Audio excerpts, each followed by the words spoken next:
अस्सलाम वालेकुम। मैं इस वक्त बागड़िया का इलाका, ग्रीन टाउन का इलाका, शराज टाउन और शराज टाउन का इलाका जो है अबू बकर स्ट्रीट का एक मशहूर मस्जिद है, मस्जिद रेहान। मैं वहाँ इस वक्त मौजूद हूँ। ये हमारे हमसाए हैं, ये जो महल्लेदार हैं ये भी साथ खड़े हैं। ये अभी नमाज़ पढ़ के आए हैं। बहुत परेशानी वाली बात है। हमने बारहा MPA साहब से भी गुजारिश की है और हमने तमाम तकरीबन जितने भी नून लीग के अहदेदारान हैं उन सबसे हमने ये बात की है कि खुदा इस मस्जिद का ख्याल रखें। इस मस्जिद का खास तौर पर देखें, जब अभी भर जाती है मस्जिद दिखाएँ,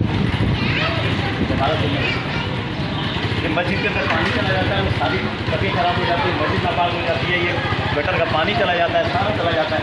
तो आपसे गुजारिश ये है कि जितने भी अहदेदारान हैं उनसे हमारी गुजारिश है तो खुदारा इसका को ख्याल रखें।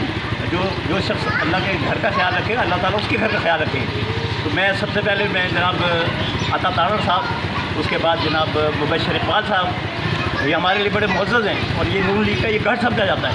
हमेशा यहाँ से कामयाब होते हैं, तो जहाँ से वो कामयाब होते हैं उसका ख्याल करना चाहिए। यहाँ कोई इस बात का ख्याल नहीं करता कि मतलब मस्जिद है, अल्लाह का घर है, अल्लाह के घर के ये सारा सिलसिला चलेगा, इंशाअल्लाह लोग दुआएँ देंगे।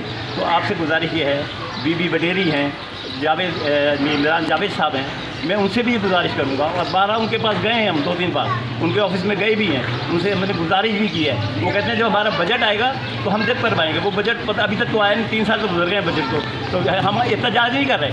हम आपसे गुजारिश कर रहे हैं, हम आपको याद दहानी करा रहे हैं कि खुदा रहा इस मस्जिद का ख्याल रखें। अहले महल्ला परेशान है, लोग यहाँ से गुजरते हैं, अभी उनके ऊपर छींटे पड़ेंगे, उनके कपड़े नापाक हो जाएंगे। मैं आप एक बार फिर ऐलान नून लीग के जो अहदेदार हैं और हमारे जो मुअज़्ज़ज़ हैं, मैं उन सबसे एक फिर गुजारिश करूँगा कि खुदा रहा इस मस्जिद का ख्याल रखें और इस सड़क को बनवा दें। देखें वहाँ तक देखें पानी है, इधर देखें जहाँ तक सड़क बनी हुई वहाँ तक पानी नहीं है, वहाँ तक बिल्कुल पानी नहीं है। सिर्फ इस मस्जिद का मसला है। ये मस्जिद का खुदा रहा मस्जिद का ख्याल रखें, मेरी आपसे एक बार फिर गुजारिश है। तो इंशाअल्लाह मैं उम्मीद रखता हूँ कि आप मेरी बात को गौर करेंगे, मेरी बात को गौर करेंगे। अहले महल्ला की दुआएँ आप लेने की कोशिश करें। अल्लाह हाफ़िज़।